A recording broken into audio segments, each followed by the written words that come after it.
Hello everyone! Magandang umaga, magandang tanghali, o magandang gabi po sa inyong lahat. Welcome po to our daily devotion. Kung nasaan ka man ngayon, maybe you're preparing for work, nasa biyahe, or nagpapahinga, I believe God has a message for you today. Kung first time mo dito, welcome ka. And if you're a regular listener, thank you for making this space part of your day. Let's begin by centering our hearts. Ang verse natin today ay mula sa Isaiah 41:10. Huwag kang matakot, sapagkat ako'y sumasa iyo. Huwag kang mangamba, sapagkat ako ang iyong Diyos. Palalakasin kita at tutulungan. Iingatan at ililigtas ng aking makapangyarihang kamay.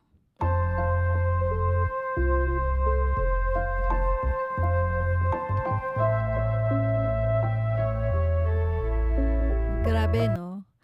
Ilang beses sinabi ng Diyos dito, huwag kang matakot, huwag kang mangamba. Bakit kaya? Kasi alam niya na natural sa atin ang matakot. We fear financial problems, health issues, family conflicts, future uncertainties, rejections, and failures. Minsan, kahit strong tayo sa labas, deep inside, may silent hurdles tayo. But here's the powerful part. Hindi lang sinasabi ng Diyos na huwag kang matakot. Sinasabi niya kung bakit. Sapagkat ako'y sumasa iyo, ako ang iyong Diyos, palalakasin kita, tutulungan, iingatan. Hindi lang encouragement. Promise ito. Ang application sa buhay natin ay ganito. Tanungin mo ang sarili mo ngayon. Ano ba ang kinakatakutan ko? Ano ba ang napapagising sa akin sa gabi? Ano ang nagpapabigat ng puso ko? Maybe, may bayarin ka na hindi mo alam kung saan kukunin. May anak kang pinag-aalala. May relationship na parang malabo. May pangarap ka pero natatakot kang subukan. God is saying today, hindi ka nag-iisa. Minsan, gusto nating agad solusyon. Pero mas importante muna ang presence niya. Before provision, may presence. Before miracle, may assurance. Kung pakikiramdaman mo, mahina ka ngayon. Good news, sabi niya, palalakasin kita. Kung pakiramdam mo, wala kang kakampi, sabi niya, tutulungan kita. Kung feeling mo lugmok ka, sabi niya, iingatan ka ng aking makapangyarihang kamay. Yung kamay na gumagawa ng langit at lupa. Yun ang kamay na may hawak sa'yo. Imagine mo ang isang bata na tumatawid ng kalsada. Maingay, maraming sasakyan, delikado.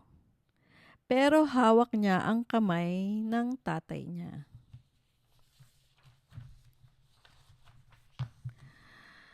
Hindi niya kailangan kontrolin ang traffic. Hindi niya kailangan alam ang direksyon. Ang kailangan lang niya ay kumapit. Ganon din tayo sa Diyos. Hindi natin kailangan kontrolin ang lahat. Ang kailangan natin ay kumapit. Sabihin mo ngayon, hindi ako matatakot. Kasama ko ang Diyos, palalakasin niya ako, tinutulungan niya ako, may pag-asa ako.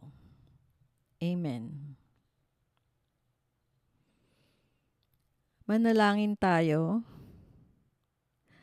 Ama naming Diyos, maraming salamat po sa iyong salita ngayon.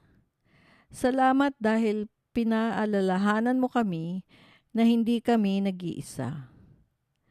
Sa lahat ng may takot ngayon, sa may pinagdadaanan, sa may iniiyak ng palihim, yakapin mo po sila ng iyong presensya.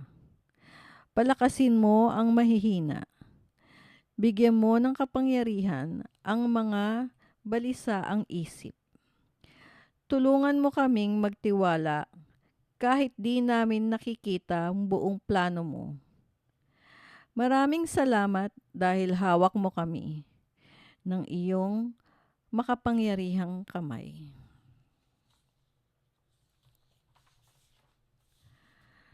Sa pangalan ni Jesus, Amen.